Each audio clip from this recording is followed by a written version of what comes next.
చిరంజీవి గారి తాతగారి పిక్చర్ ఇప్పటి వరకు నాకు తెలిసి మేమైతే చూడలేదండి.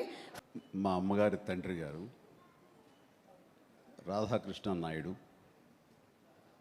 ఆయన నెల్లూరు వాసి, కానీ మొగల్తూరులో సెటిల్ అయ్యి అక్కడ స్టేట్ ఎక్సైజ్ ఇన్స్పెక్టర్గా రిటైర్ అయ్యారు ఆయన. అండ్ ఆయన నీకు ఎవరు పోలికలైనా ఎవరి బుద్ధి అని రావచ్చు, కానీ ఆయన బుద్ధులు మాత్రం రాకూడదురా అనేవాళ్ళు. ఎందుకంటే ఆయన రసికుడు.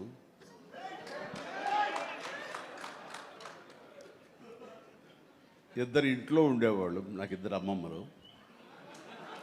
వీళ్ళిద్దరి మీద అలిగితే మూడో వ్యక్తి పాపం ఎవరో ఒక అన్నీ కోల్పోయిన ఒక వ్యక్తి అని జాలిపోలేదు, ఆవిడకి అతి దగ్గర అయ్యారు ఆయన.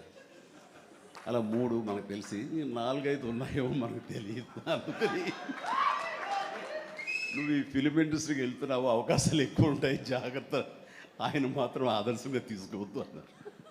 నేను తీసుకోలేదమ్మా.